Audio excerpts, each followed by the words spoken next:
Good morning, children. Today we are going to start to discuss the questions and answers of the poems that we have studied during this week. We have already studied two poems during this week: An Elementary School Classroom in Islam and Keeping Quiet. Let's discuss the questions and answers on these two poems.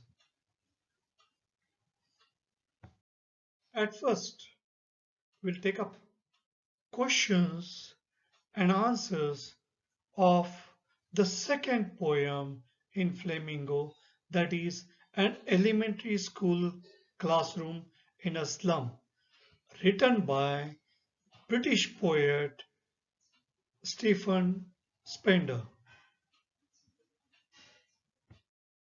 At first, we are going to take up 1 mark questions, the kind of question that appears for 4 marks in the examination. At first, the extract will be given and some questions will be asked on that extract, or sometimes it will be beyond that extract. Read the stanzas given below and answer the question that follow. Far, far from gusty waves the children's faces, like rootless weeds, the hair torn around their pallor, the tall girl with a weighed down head, the paper simming boy with rat's eyes. The questions on this extract: where do you think are these children sitting? How do the faces and hair of the children look? Why is the head of the tall girl weighed down? What do you understand by the paper seeming boy with rat's eyes? Now let us take up the first question. Where are these children sitting? So the children are sitting in the school classroom in a slum, which is far away from the winds or waves blowing strongly. So you can write, the children are sitting in the school classroom in a slum. How do the faces and hair of the children look? The faces of the children look pale because these are children who are malnourished. Their uncombed and unkept hair look like rootless wild plants. Their hair, they are all not neat. So that's why uncombed and unkept hair. Why is the head of the tall girl weighed down? The head of the tall girl is weighed down by the burdens of the world. She feels depressed, ill, and exhausted. Because this girl has to work at home and then she comes to the school, she is burdened a lot. And that is the reason why the head of the tall girl is weighed down. What do you understand by the paper seeming boy with rat eyes? It means that the boy is exceptionally thin, weak, and hungry. He's as thin as paper, and with rat's eyes means he is very hungry. So these are the children who are quite poor and they are malnourished, they are quite weak and hungry because they don't get enough food to eat.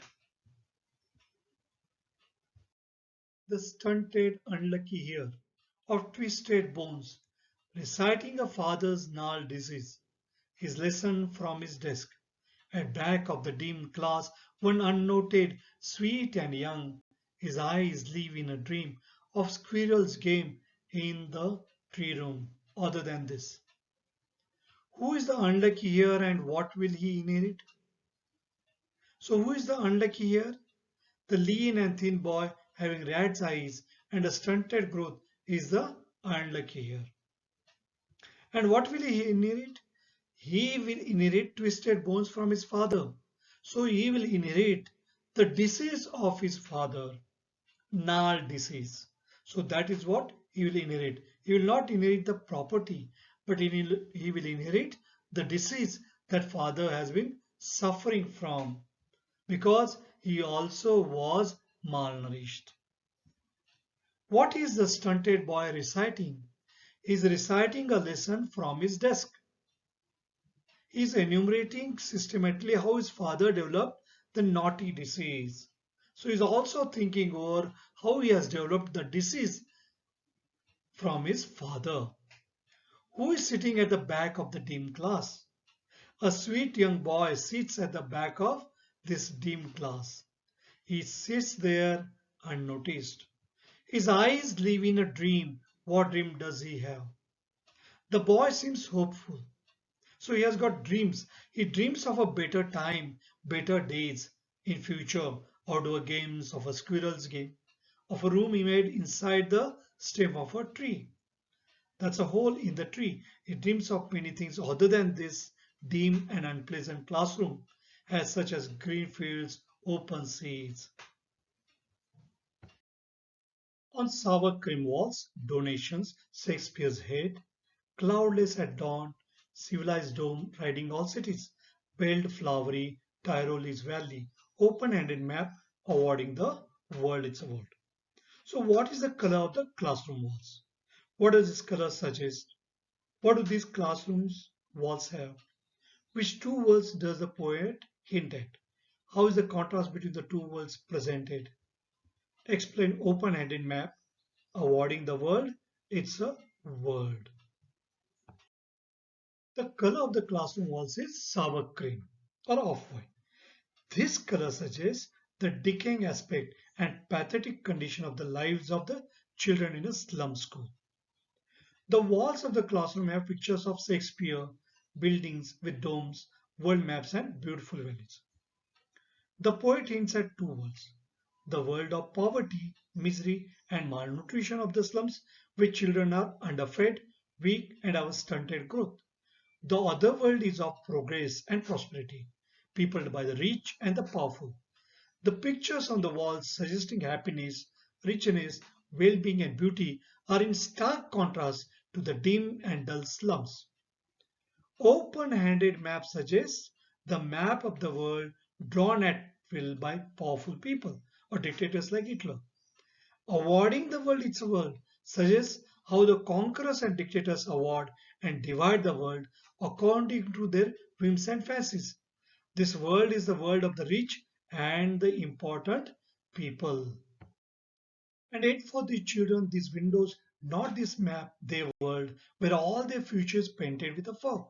A narrow street sealed with a lead sky, far, far from rivers, capes and stars of words. What are the children referred to here? Which is their world? How is their life different from that of other children? What is the future of these children? What those children? Those children are here who study in an elementary school classroom. Their world is limited to the window of the classroom. They are confined only within the narrow streets of the class slum that is far away from the open sky and rivers. Their view is full of despair and despondency. The life of the children seems to be very bleak. The slum children spend their life only in the narrow streets of the land. They do not get the basic necessities of life. They are deprived of food, clothing, and shelter. But the main thing that they differ from other children is freedom. They do not enjoy the freedom of life. The future of the children is uncertain and bleak. Now let us take up short answer type questions. What does the poet want for the children of the slums? How can their lives be made to change? Stephen Spender questions the value of education in a slum. He appealed to the governors, teachers, inspectors, and visitors to rescue the poor and oppressed from the tomb of class discrimination. The poet appeals to them to work towards the social and economic development of these children. What do you think is the color of sour cream? Why do you think the poet has used this expression to describe the classroom walls? The color of sour cream is of white or yellowish. So it's a faded color. The poet has used this expression to describe the classroom walls in order to underline the prevalent neglect. The dull color and the suggested bitterness echo the situation of the children. Now we'll take up the next question. The walls of the classroom are decorated with the pictures of Shakespeare, buildings with domes, world maps, and beautiful valleys. How do these contrast with the world of the children? The poet saw the lives of slum children as far removed from that which is represented in school books, maps, photographs of alpine valleys, pictures of buildings with domes, and the bust of Shakespeare. The glories of the world filled the textbooks and their classroom walls, but failed to liberate the children from the reality of their impoverished existence in the cramped waste of modern industrial towns. The pictures serve as a stark contrast to the lived reality of the children. To whom does the poet in the poem "An Elementary School Classroom in a Slum" make an appeal? What is his appeal? The poet appeals to the inspectors, visitors, and governors to improve the lot of the slum children, to improve the conditions of these slum children by providing them with quality life and quality education. What changes does the poet hope for in the lives of slum children? The poet hopes that these children will get rid of their poverty and nourish properly. The doors of the world will be thrown open to them. They will get quality education and quality life. What message does Stephen Spender convey through this poem, An Elementary School Classroom in a Slum? Through this poem, Stephen Spender wants to convey the idea of social injustice and class inequality. Expressing his concern at the plight of the slum children, he appeals to the governors, visitors, and inspectors to provide equal opportunities for education of the children. Now let us discuss the questions and answers on very important poem Keeping Quiet. This poem is written by Nobel laureate Pablo Neruda. Now let us take up the question, read the stanzas given below and answer the questions. So extract is given. Now we will count to 12 and we will all keep still. Name the poem and the poet. Quite often this kind of question is asked. Why does the poet ask us to count to 12? So name of the poem is Keeping Quiet. The name of the poet is Pablo Neruda. Why does the poet ask us to count to 12? There are only 12 signs on the clock to measure hours. Therefore, the poet asks us to count till the clock measures these ons. So why does the poet ask us to keep still? Too much activity and rush has only brought misfortunes to mankind. Hence, it is better to be quiet and still. Find words from the passage which means say number, quiet and motionless. So say number, that's a count, and quiet and motionless, still. Name the poem and the poet of these lines. And what are these lines? For once on the face of the earth, let's not speak in any language. Let's stop for 1 second and not move our arms so much. Again, the same, the name of the poem and the poet. Let's not speak in any language. The people of the world have been indulging in wars and bloodsheds on minor excuses. If they keep quiet, they may not indulge in reasoning, disputes, and quarrels. So let them keep quiet and not speak in any language. This will ensure peace and prosperity. What should we do not to do for a second? We should cease all activities for a second. So we should stop all activities. Man has used his arms only to kill and destroy others. Therefore, let them not move their arms so much as to harm others. What do you understand? The face of the earth. The expression the face of the earth refers to the various countries on the surface of the earth. It would be an exotic moment without rush, without engines. We would all be together in a sudden strangeness. What will happen if there is no rush or running of engines? There will be peace all around. If there is no rush or the sound of running of engines or machines. What sort of moment it will be? It will be very unusual moment, exotic moment, very beautiful, wonderful moment. How would all of us feel at that moment? We'll feel kind of unity. All of us will enjoy the unusualness and sudden strangeness of that moment, and suddenly we'll all feel united. Fishermen in the cold sea would not harm whales, and the man gathering salt would look at his hurt hands. What do fishermen usually do in the cold sea? They usually catch fish, particularly whales in the cold seas. What does the poet ask fishermen not to do? The poet asks fishermen not to hurt or injure the whales in the sea, not to catch those whales, which are endangered species. What has happened to the man gathering salt? The man gathering salt has injured his hands. What should the man gathering salt do? He must take care of his hurt hands. So if there is stoppage of the activity, if we stop the activity, definitely he'll have enough time to look at his hands and take care of his own hands. Those who prepare green wars with gas, wars with fire, victory with no survivors, would put on clean clothes and walk about with their brothers in the shade doing nothing. So what sort of wars are mentioned? Green wars, that's environmental, ecological crisis, environmental wars, wars with poisonous gases, and wars with a fire are the different kinds of wars.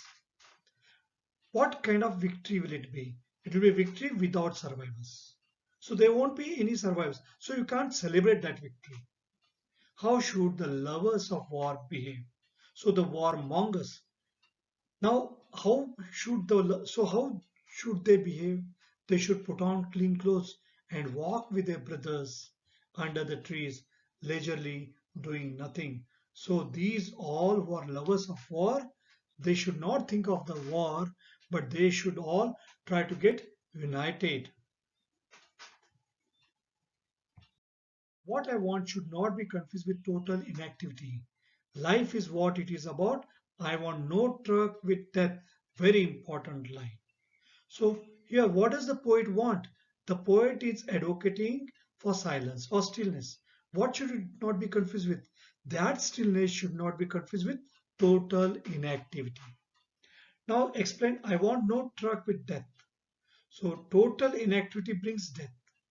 The poet refuses to associate with death.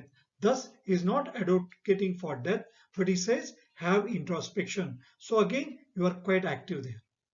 What do people pursue single-mindedly? Which is the better course the poet suggests? People pursue single-mindedly on keeping their lives moving. The poet suggests that it would be better if they give themselves rest for some time. For once, they may do nothing. When can a huge silence do us good? A huge silence or stillness can do us a lot of good when we are disappointed at not understanding ourselves or threatening ourselves with death. Probably this silence will provide us understanding of the world as well as understanding among each other. What will counting up to 12 and keeping still help us achieve? Counting up to 12 takes a very short time. Keeping still for this brief interval of time gives us a momentary pause to introspect and review the course of action. It is generally observed that most of the ills and troubles of the world are caused by our rush or hurry. Violence is caused by anger. Keeping quiet and still will give us necessary respite and ensure peace. Do you think the poet advocates total inactivity and death? No, he doesn't advocate either total inactivity or death. He makes it quite clear that stillness should not be confused with total inactivity or equated to it. Total inactivity brings death, but Neruda has no truck with death, no agreement with death. His stillness means halting of harmful and hostile human activities. What is the sadness that the poet refers? Man's sadness is formed out of his own actions and thoughts. It is quite ironical that man who understands so much fails to understand himself and his action. Rash actions prove harmful and disastrous. Man is the creator of all disasters. He is always threatening himself with death because of his thoughts and actions. This is the tragedy of his life. What symbol from nature does the poet invoke to say that they can be live under apparent stillness? The poet wants to prove that they can be live under apparent stillness. The poet invokes the earth as a living symbol to prove his point. The earth never attains total inactivity. Nature remains at work all the time, even under apparent stillness. It keeps earth alive. This idea is beautifully illustrated by the following lines as when everything seems dead and later proves to be alive. How, according to Neruda, can keeping quiet change our attitude to life? Keeping quiet and suspending all our activities for a brief moment will give us time to introspect and analyze our own actions. We will develop a new understanding of our surroundings and thus change our attitude to life. We will check our destructive ways and try to be more positive and constructive. The assignment on these two poems. The first question. Write the summary of the poem an elementary school classroom in a slum. Second question on keeping quiet here. Justify the title of the poem, Keeping Quiet. Both the assignments are given to you on these two poems. You must write answers for both these questions. They are quite simple. Write the answers for these questions. Go through all the notes that have been given here in this poem. With this, we come to the end of this session on question and answers on an elementary school classroom in a slum and keeping quiet. Both these poems are very important for their appeal. Thank you. Goodbye.